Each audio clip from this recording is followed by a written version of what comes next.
그러니까 복을 받아야 합니까? 안 받아야 합니까? 복은 받아야 합니다. 왜요? 그것이 우리와 하나님과의 관계를 규정했기 때문입니다. 안녕하세요. 비바이컴의 스티븐 초입니다. 굉장히 오랜만에 뵙는데 오늘은 또 연속해서 창세기 1장의 그 창조의 내용들을 다루려고 합니다. 저희가 지속적으로 1장부터 시작해서 첫날 창조부터 이제 그 넷째 날 창조까지 살펴봤는데 오늘은 다섯째 날과 여섯째 날의 창조를 같이 살펴보면서 이 내용이 우리에게 주는 의미가 무엇인지에 대한 부분들을 함께 나눠보려고 합니다. 창세기 1장의 다섯째 날과 여섯째 날의 이야기는 1장 24절부터 이제 31절까지의 내용에 등장을 하는데 우리가 이 다섯째 날과 여섯째 날의 차이점을 보면 그것은 첫째 날부터 넷째 날 나타났던 이야기와 다른 몇 가지 단어들이 나타난다는 겁니다. 그래서 우리가 이 부분을 살펴보면 물들에서부터 생물들이 번성하고 또 땅 위 하늘의 궁창에 새가 날아다니고 또 바다의 큰 짐승과 또 여러 종류의 새들이 창조되는 것을 봅니다. 그런데 22절에 이렇게 되어 있습니다. 하나님이 그들에게 복을 주시며 이르시되 생육하고 번성하여 여러 바닷물에 충만하라 새들도 땅에 번성하라 하시니라. 아마 눈치를 채신 분들도 계시겠지만 여기 이전에는 반복되지 않았던 단어가 하나 나오거든요. 그게 뭐냐면 복이라는 단어가 나옵니다. 그러니까 생물이 번영하고 또 그 생물들이 생명 활동을 막 이어갈 때 하나님이 거기에 복을 주셨다라는 표현을 통해서 다섯째 날에 모든 생명체가 이 땅 위에 충만하게 되는 과정 안에 복이라는 개념으로 하나님이 이들에게 특별한 관계 또는 특별한 축복을 주시는 것을 보여줍니다. 여섯째 날에도 들어가면 이제 땅의 생물들 또 가축들 하나님이 보시기에 좋았던 이 만물들이 형성되면서 26절에는 인간이 창조되는 역사들도 보여줍니다. 물론 인간 창조에 대한 부분들은 저희가 다음에 또 다루겠지만 여기에 보면 하나님의 형상을 따라 하나님께서 인간을 만드시고 그들에게 특별한 어떤 펑션 또는 목적을 주시는데 그것은 모든 것을 다스리게 하자라는 표현으로 함축되어서 인간을 창조하신 목적이 하나님의 대리자 또는 관리인 청지기라는 개념으로 이 세상에 하나님이 창조하신 아름다운 생명의 역사들을 관리하도록 만드신 목적이 있는 것을 보게 됩니다. 그런데 여기 보면 이제 28절 후반절에 하나님이 그들에게 복을 주시며 하나님이 그들에게 이르시되 생육하고 번성하여 땅에 충만하라 땅을 정복하라 바다와 물고기와 하늘의 새와 땅에 움직이는 모든 생물들을 다스리라 하시니라. 우리가 이제 특별하게 두 가지 단어가 나타난다고 얘기를 했잖아요. 그게 뭐냐면 새들과 바다의 생물들을 만드시고도 복을 주셨고 땅의 생물들을 만드시고 인간을 창조하신 이후에 복을 주셨다라는 개념입니다.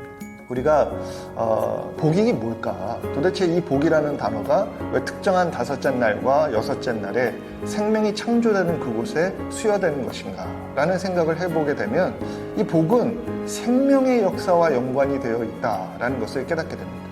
하나님이 생명이 충만하게 되는 곳에 복을 주십니다. 하나님께서 그의 형상과 그의 말씀으로 창조한 이 세상이 생명으로 가득 차는 역사들을 보시면서 축복하시고 복을 주십니다. 그 복을 주신 시점은 처음에 빛이 만들어지거나 땅과 물이 나눠지거나 또는 광명체들이 만들어지거나 이런 때 복을 주신 게 아닙니다. 하나님의 복은 생명이 나타나는 시점, 곧 살아 움직이는 동식물들이 나타나는 시점에 바로 복이라는 축복을 주셔서 하나님이 창조하신 모든 생명체가 그 생명의 아름다움을 누리도록 살 수 있도록 만들어 주신 것, 그것이 하나님의 축복인 것을 보게 됩니다. 시편 36편 5절에서 6절을 보면 이 하나님의 속성에 대한 부분을 이야기하면서 여호와여 주의 인자하심이 하늘에 있고 주의 진실하심이 공중에 사무쳤으며 6절에 보면 주의 의는 하나님의 산들과 같고 주의 심판은 큰 바다와 같으니이다. 여호와여 주는 사람과 짐승을 구하여 주시나이다. 하나님의 은혜와 공의와 진실이 어디까지 확장되느냐? 단순히 인간에게만 있는 것이 아니라 사람과 짐승을 구하여 주신다라는 표현을 통해서 시편 기자는 하나님의 인자와 그 자비와 공의는 모든 만물 안에 생명의 역사가 있는 곳에 있다라고 선포를 합니다. 우리가 우리의 생명의 역사, 우리가 살아가는 삶의 역사, 이 지구의 역사 안에 하나님의 축복이 담긴 이유, 그것은 바로 하나님이 이 생명의 역사를 사랑하신다라는 것을 깨닫게 됩니다. 그래서 우리가 이 창세기에 하나님이 생명의 역사가 나타나는 곳에 복을 주셨다라는 것이 왜 중요하냐? 이게 하나님과 생명이 연결되어 있다라는 부분으로 이해하면 조금 쉽습니다. 복이 임한 곳에 생명이 임합니다. 그러니까 생명이 있는 곳에 하나님의 복이 있습니다. 그 생명의 역사는 하나님과 연결되어 있습니다. 그렇기 때문에 복을 받는다 또는 복을 주셨다라는 것은 생명의 활동이 시작되고 생명의 활동이 보장되었다라는 하나님과의 관계를 설명해 줍니다. 우리가 복 받는 게 뭐냐라고 물어본다면 복은 하나님과 함께하는 것입니다. 복 받는 게 뭐냐라고 얘기하면 하나님이 그 생명의 역사 속에 함께 하시고 인지하시고 그것을 통하여 하나님이 기뻐하시는 것, 그것이 복입니다. 그러니까 복을 받아야 합니까? 안 받아야 합니까? 복은 받아야 합니다. 왜요? 그것이 우리와 하나님과의 관계를 규정했기 때문입니다. 하나님이 만물을 지으시고 생명을 지으시고 사람과 짐승을 구하여 주시는 그 역사를 통하여서 하나님이 복을 주십니다. 복을 주신 것들이 번성합니다. 복을 주신 것들이 이 세상 위에, 이 땅 위에 충만하도록 하나님이 역사하십니다. 그것이 복입니다. 그러기에 우리가 생물과 인간을 창조하신 이후에 하나님이 특별하게 다섯째 날과 여섯째 날에 복을 주셨다라는 것은 이 복이라는 것이 나와 하나님과의 관계구나, 만물과 하나님과의 관계구나, 만물과 하나님과의 관계 안에서 생명의 역사를 기뻐하시니 복이구나, 그 복이 일어나는 곳에 번성이 일어나는구나, 그 복이 있는 곳에 번영이 일어나는구나, 그 복을 통하여 우리와 하나님이 연결되는구나 라는 것을 이해하게 됩니다. 그래서 우리가 구약의 역사 안에도 창세기부터 시작해서 아브라함에 이르기까지, 또 아브라함에게서 이스라엘 민족에 이르기까지, 또 이스라엘에게서 예수님에게 오셔서 예수님이 그 백성에게 복을 선포하시고 하나님의 나라 영원한 왕국으로 우리를 인도하실 때에 복이 임한다, 복 받을 것이다, 심령이 가난한 자는 복이 있다라는 이런 모든 복의 표현들은 결국 우리와 하나님이 함께하여 연결되어 나타나는 생명의 역사가 있다는 것을 이야기해 줍니다. 그래서 복은 중요합니다. 복은요, 바로 우리가 하나님과 함께 연결되어 있다는 증거입니다. 복은요, 우리의 삶 안에 나타나는 생명이 하나님께 있음을 고백하는 우리의 신앙의 고백입니다. 또 이 복은요, 바로 우리가 보아 알게 되는 하나님이 우리에게 부어주시는 놀라운 축복의 증거가 됩니다. 그래서 복을 받아야 합니다. 복 받기 원합니다. 그리고 복 받으시길 바랍니다. 그리고 이 복을 통하여서 오고 오는 세대 속에서 정말 이 복이 뭐냐 물어볼 때 이 복은 나와 하나님이 연결되어 있는 것입니다. 하나님과 만물이 연결되어 있는 것입니다.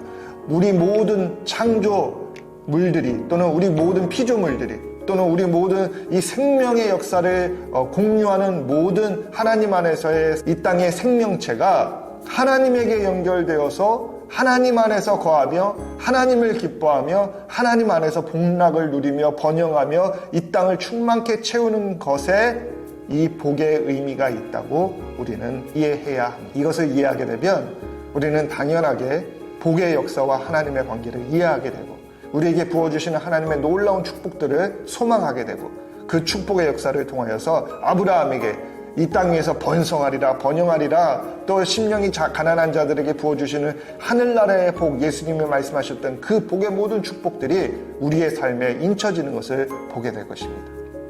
우리의 삶에 복 받기 원하는 것은 당연합니다. 왜냐하면 우리는 창조 때부터 하나님의 복과 연결되어 창조되었기 때문입니다. 그렇기 때문에 복을 원하십니까? 복을 받으십시오. 복을 원하십니까? 복의 근원을 살펴보십시오. 복 받기 원하십니까? 그 복을 붙드십시오. 야곱이 그 복의 근원인 하나님을 만나 그분을 붙잡을 때 그의 생명과 그의 삶의 역사가 풍성하게 변했던 것처럼 우리의 삶 안에 역사하시는 하나님을 붙잡으셔서 복의 충만함에 거하시고 복의 풍성함 안에 거하시고 하나님의 놀라운 그 이 땅 위에 처음부터 셋업해 놓으신 그 복의 기본들, 그 복의 축복들을 다 받아 누리시는 저와 여러분들이 되실 수 있기를 주의 이름으로 축원합니다. 오늘 저희가 창세기에 나타나는 복이라는 단어를 통하여서 우리가 이 복의 의미가 만물이 하나님에게 연결되어 있으며 그 하나님이 우리 안에서 기뻐하시며 그 기뻐하심을 통하여 언약이 성취되며 그 언약을 통하여 번영하고 생명이 충만하게 하시는 하나님과의 관계가 유지되는 것, 그것이 복이구나 라는 것을 깨달아서 우리의 삶 안에 부으시는 놀라운 하나님의 축복을 다 누리실 수 있기를 바랍니다. 오늘 비바이컴 이것으로 마치겠습니다. 감사합니다.